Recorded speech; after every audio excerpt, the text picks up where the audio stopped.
যেখানে ৮০ লাখ টাকায় ৩ তলার লিফট নির্মাণ সম্পন্ন হয়েছে, সেই একই ভবনে মাত্র একতলার জন্য ব্যয় ধরা হয়েছে ৪২ লাখ টাকা। আর অস্বাভাবিক এই বরাদ্দ চাওয়ায় চালু হচ্ছে না যশোর সদর হাসপাতালের আইসিইউ ও আইসোলেশন ইউনিটটি। এতে চরম ভোগান্তিতে পড়ছেন জরুরি অবস্থার রোগীরা। অতিরিক্ত অর্থ ব্যয়ের পরও বাড়ছে তাদের হয়রানি ও ঝুঁকির শঙ্কা। করোনাকালে অনেকটা তড়িঘড়ি করেই যশোর সদর হাসপাতালের পুরুষ সার্জারি ওয়ার্ডকে অস্থায়ী আইসিইউ ইউনিটে রূপান্তর করা হয়েছিল।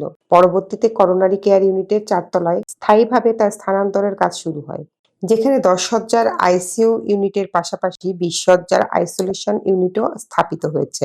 যখন করোনারি ইউনিটটা হয়েছিল, আমরা যশোরবাসী আশ্বস্ত হয়েছিলাম আমাদের হার্টের প্রবলেম হলে, অন্যান্য প্রবলেম হলে পরে আমরা বাইরে ঢাকায় বা খুলনায় চিকিৎসার জন্য যাওয়া লাগবে না, আমরা যশোরেই চিকিৎসা সেবা পাবো।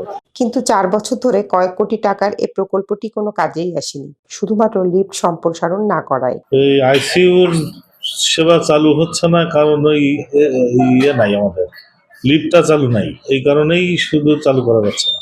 আইসিইউর যন্ত্রপাতি, বেড বা অন্যান্য যে সরঞ্জামাদি সবকিছু ওখানে রেডি আছে। এদিকে আইসিইউ এর সকল সাপোর্ট থাকার পরও এর সুফল পাচ্ছেন না যশোর অঞ্চলের রোগীরা। ফলে রাজধানী ঢাকা কিংবা অন্য দেশের উপর নির্ভর করতে হচ্ছে তাদের, যা ব্যয়বহুল ও সময় সাপেক্ষ। এতে ঝুঁকি বাড়ছে কয়েক গুণ।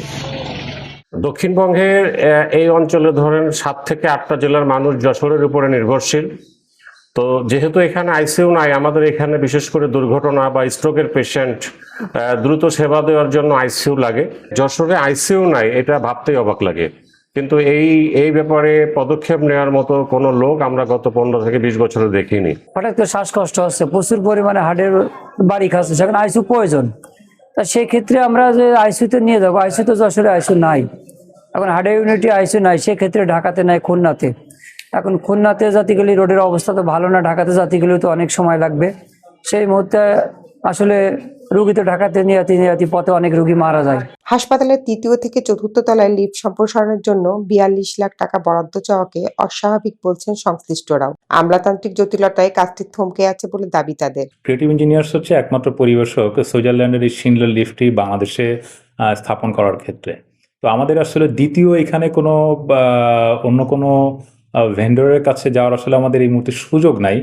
কারণ হচ্ছে যে যেহেতু ৩ তলা পর্যন্ত তাদের ব্র্যান্ডেরই লিফট আছে এবং এটিকে আমরা যদি ৪ তলায় সম্প্রসারণ করতে যাই তাহলে তাদের মাধ্যমে আসলে আমাদের এই কাজটি করতে হবে।